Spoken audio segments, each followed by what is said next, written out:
before Rome reached its height, before Islam rose from the Arabian Peninsula, before Europe knew the spice routes that would reshape history, there was a city hidden in stone.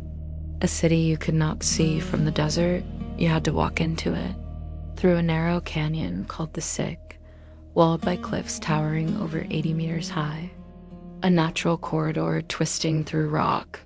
And then, without warning, it appears. Al-Khazna, the treasury. A facade carved directly into sandstone. 40 meters high. Precise, symmetrical, monumental, not built, carved. This is Petra. And for centuries, it was one of the richest cities in the ancient world. Petra was the capital of the Nabateans, an Arab kingdom that flourished from around the 4th century BCE. They were not conquerors like the Romans. They were not empire builders like Persia. They were traders. Brilliant, strategic, patient traders. Petra sat at the crossroads of caravan routes. Frankincense from southern Arabia, myrrh, spices from India, silk from the east. Everything passed through here, and the Nabateans did not just tax it. They controlled it. The desert was their ally. They knew where water could be found. They built hidden cisterns, channels carved into rock, sophisticated hydraulic systems that captured rare rainfall. In a region that looks barren, they engineered survival. Petra was not an accident, it was a desert machine. What makes Petra extraordinary is not just its beauty. It is its invisibility. From afar, there is almost nothing. No skyline. No defensive walls. No visible monuments. The city hides inside the landscape. The Sick acts like a natural gate. An intruder could be ambushed easily. Petra was defensible without looking fortified. It was wealth protected by geography. Inside, the city expanded. Temples, royal tombs, a theater carved into rock, colonnaded streets. At its peak, Petra may have held 20,000 people. In the middle of desert, this was not survival. This was prosperity. Local Bedouin legend says the treasury once held hidden gold. Its Arabic name, Al-Khazna, literally means the treasury. Bullet marks can still be seen on the upper urn carved into the facade. Bedouins once shot at it, believing treasure was hidden inside, but there was no gold. It was likely a royal tomb. Petra was a city of facades, magnificent exteriors carved into rock. Behind them, often simple chambers. Power was projected visually, authority etched into stone. In 106 CE, Petra was absorbed into the Roman Empire, not destroyed, not burned, annexed. Trade routes shifted over time. Sea routes became more efficient than caravans. Petra's strategic advantage began to fade. Then came earthquakes. A major quake in 363 CE damaged much of the city. Water systems were disrupted. Infrastructure weakened. Without trade dominance, without hydraulic mastery, Petra began to decline.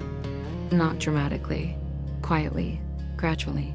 By the early Islamic period, it had become a shadow of itself. Eventually, it was largely abandoned, not erased, just forgotten by the outside world. For centuries, Petra survived in local memory. But to Europe, it did not exist. Until 1812, a Swiss explorer named Johann Ludwig Burckhardt, traveling disguised as a Muslim pilgrim, convinced local guides to take him to what they call the Lost City. He passed through the Sick. He saw the treasury emerge from stone, and Petra re-entered global awareness. A city carved into cliffs, hidden in plain sight for centuries. Petra's sandstone shifts color with the light: rose, gold, deep red, burnt orange. This is why it is sometimes called the Rose City. But sandstone is fragile.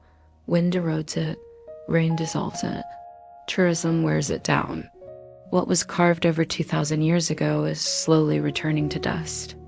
Petra is not static, it is eroding. The city that once mastered water is now vulnerable to flash floods. Climate change increases extreme weather events. The desert is not as predictable as it once was. Petra is not just ruins.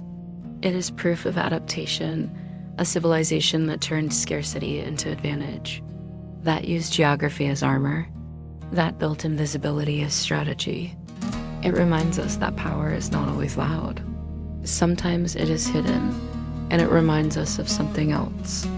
Trade built Petra, global networks sustained it. When those networks shifted, the city lost its relevance. Petra did not fall in battle. It became unnecessary. There is a quiet warning in that. Civilizations rise not only through strength, but through position.